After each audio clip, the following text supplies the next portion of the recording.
Canada's industry minister. She's speaking to the media alongside her counterpart from the European Commission amid the trade war with Donald Trump. Let's listen in.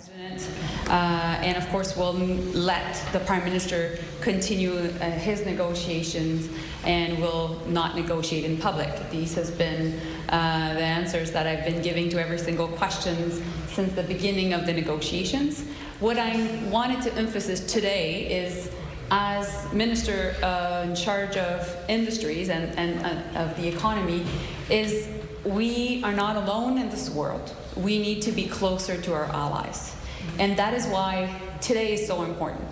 It's been only 15 days that the Prime Minister signed an agreement with the EU to make sure that not only, of course, that we have free trade agreement, but that we are very closely aligned on defense and on all our industrial policies.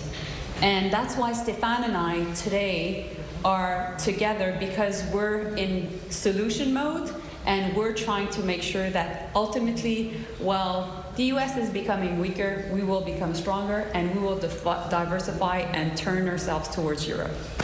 We saw the Prime Minister push the deadline for these negotiations to August 1st. I'm wondering why that strategy and why not, for instance, more counter tariffs in this case? So, as I mentioned, we'll make sure that the negotiations continues. Canada is the only country on earth, along with China, that has imposed so many counter tariffs. So we have had already a very strong response, and we want to make sure that while we are putting pressure on the American administration, that at the same time we're creating, well, first we're protecting jobs while creating jobs.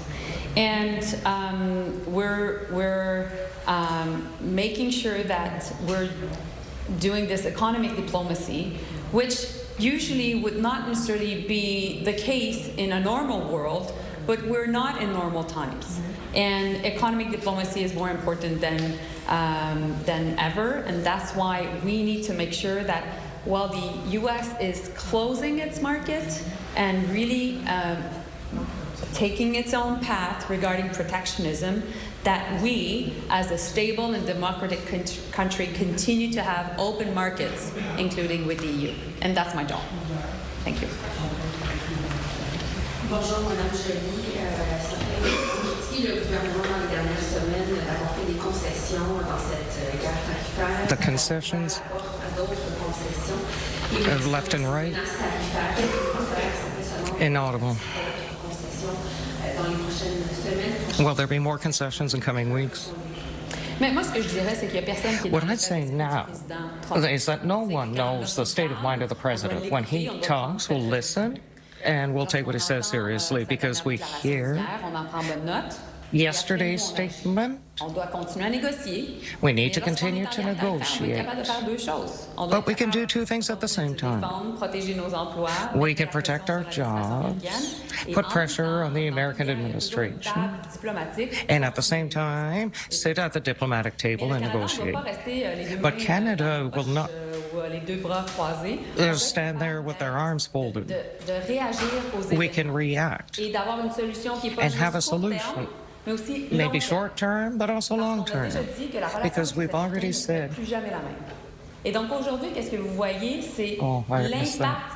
And today what you see is the impact. It's the fact that we are turning completely toward Europe, because our trade agreement has been signed, and now my colleague Stéphane and I, we are Il s'engage à faire mettre de la pression sur ses pays membres pour que ça soit le cas. Committing to put pressure on the member. Il faut aller encore plus loin.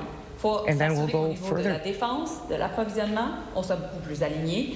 We are going to make sure that we are better aligned for defense.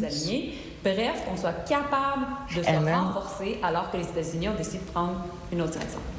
We will be able to deal with what comes. But the counter tariffs to the U.S. As I already said in English, we're the country that put the most counter tariffs with China. Many other countries Nous avons pris cette décision-là. Didn't do. Nous pensons que ça fait We partie de notre stratégie pour made this contrecarrer decision as part of our les strategy desseins de la part de l'administration Trump. En to même temps, nous deal continuons with notre négociation. Et President on va être Trump's capable de parler de- behavior, but we can negotiate too. We can do both. Good afternoon, Minister. Your government ran on the promise of being elbows up and standing up for Canadians, but respectfully, that hasn't been happening. So do you think Canadians have been misled by the promises of your government? I reject that premise. What I'm saying is, of course, we will make sure that we defend our workers. That has been at the core of everything we've been doing. But at the same time, we're dealing with a very unpredictable U.S. administration. We're not the only ones. That's the case for the EU, and I won't talk, of course, for my colleague Joly, but that's the case also for every single country on this planet. So, my point is right now is that we need to make sure that we're in action mode, we're in solution mode with other countries, because we're not alone. And so that's why 15 days after the agreement that was signed between Prime Minister Carney and President von der Leyen, we're meeting here in Ottawa. And within the next week, so the end of the summer, I'll be going to Europe, because we need to make sure that our businesses, our industries in Canada, are able to have access to European markets, and same for European companies having access to Canada. And that's our goal. Because while the US will decide to undergo this protectionism path, we know that together we can be in favor of free and open markets, and that's also a really good way to negotiate. Respectfully, Minister, there was no strong response, though, to, let's say, the increase of steel and aluminum tariffs. There was no strong response to the threat of copper tariffs incoming. Your government had to remove the DST simply just to get back to the negotiating table.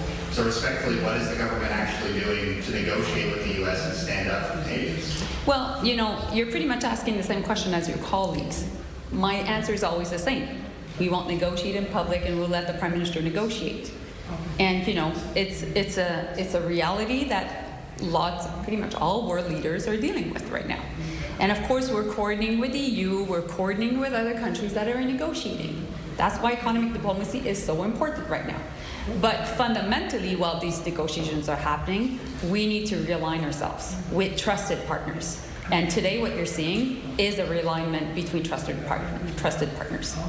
Thank you. Minister, given Trump's letter, you said he can change the... I thought you had a question for my colleague Joly. I thought that was Canadian hospitality, guys. Okay, so given Trump's letter saying he can change the tariffs depending on the relationship, how can you expect the government to negotiate with Trump and provide certainty to the Canadian industry when the tariffs get changed at this time? My goal is to create certainty in a world that is very uncertain, in a world that is much more dangerous. That is the challenge of world leaders right now, of politicians that are in Stéphane and my role. And that's why being a minister in charge of the economy, in charge of industries is so important. Why? Because we're in a trade war. The battle is the economy, and our front lines right now are the tariff sectors: steel, aluminum, auto. Now we're looking at copper, and we're taking note of what the president mentioned yesterday. But fundamentally, we can't stay idle. We won't keep our arms crossed, just looking at things and not be in solution mode. My focus, my priority has been to protect jobs. I'm very much aware that people in the tariff industries are very anxious. I understand that livelihoods are at stake. Meanwhile, while this is happening, we need to make sure that we're turning ourselves towards Europe, or turning ourselves also towards trusted partners in Asia. And that won't happen by fluke. It will happen because we're meeting, we're discussing, we're taking decisions, and then we're implementing them. And that's what you're seeing today in full force. I have a question for both of you then. Yeah. Like you said, 10 European nations have not signed. Sorry, can you repeat? 10 European nations have not ratified. Yeah. So you're putting a lot of emphasis on Europe. and focus on Europe. Is that smart, given that it's not fully implemented in Europe? So I think what is really important is CETA is implemented. It is it is happening every single day. Every time you go to the grocery store, you can see so many European products. Every time you are in a sector, you can have access to the different jurisdictions in the EU, notwithstanding the fact that it's not been ratified by 10 of all the member states. But in order to make sure that there is truly a secure partnership, we need to make sure that implementation ratification is done, and that's why we need to make sure that these 10 countries are ratifying. So maybe Stéphane, you want to add to that? Just before one comment, but another question, but il n'y a pas que la relation avec les États-Unis commerciale. Je tenais juste à vous le redire par rapport à vos questions. With regard to your on a les mêmes question, débats. Et les and we mêmes have the questions same debates and the au same Canada. questions as Canada. D'abord parce qu'on a First, because de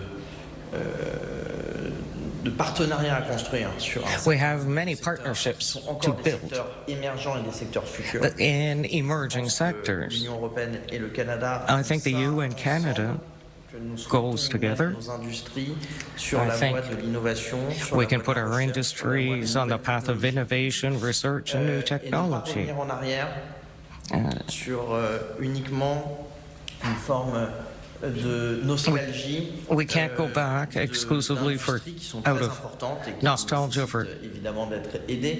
Mais industries that are notre very économie ne important, se résume obviously. pas à ça. Et donc nous avons besoin de nouveaux partenariats. But we need new le reste du monde partnerships est un marché. Et le marché européen, c'est for the market. 450 000 consommateurs. 450 000 consommateurs. Millions de consommateurs. The EU is européens. C'est le plus gros 450 marché million pour consumers. les It's the biggest États-Unis. market. Donc je vous le dis So I'm saying that également à vous, c'est que nous avons les capacités aussi de faire du commerce avec we nos also pays, have avec les valeurs. the opportunity to do trade Sur le CETA, with les choses countries sont with assez shared claires. J'ai dit dans values mon introduction, and where things are pas, clear. une démarche aussi pour accélérer And we are also accelerating capacité à pouvoir ratifier et our ratifier ability durablement cet accord. to build avec, on this les agreement. États qui ne l'ont pas fait. with En premier lieu, countries that haven't done it yet la first, France est aussi France, dans ce cas, et les deux and chambres, in this case, en tout cas, in both houses. seront mis à contribution. Je sais que le moment peut-être économique que nous vivons, Maybe géopolitique, aidera this is the peut-être economic à and avoir political un regard moment différent to take a different look d'accord qui est at this gagnant-gagnant. agreement, which is Aujourd'hui, win-win, si nous regardons les chiffres économiques. in order Voilà, to maintain our le travail economic sera threat. fait de notre côté de la Commission européenne. And that's the Et, work we're j'encourage doing on également les in the EU, autorités et les pouvoirs publics canadiens. also with the Travailler public également avec Canadian les authorities gouvernements and qui n'ont governments pas encore ratifié. Absolument. that still haven't ratified. Absolutely. All right, so we're listening in to European counterpart and Melanie Joly, Canada's industry minister, talking about tariffs. Both Europe and Canada face them. Donald Trump, of course, with his latest threat against Canada, possibly a 35% tariff. We'll see whether that is real or just a bullying tactic by the president. Obviously, Industry Minister Melanie Joly trying her best to make sense of it all, but it is always unpredictable. You're watching CTV News Channel on this Friday. We'll be right back. Stay with us.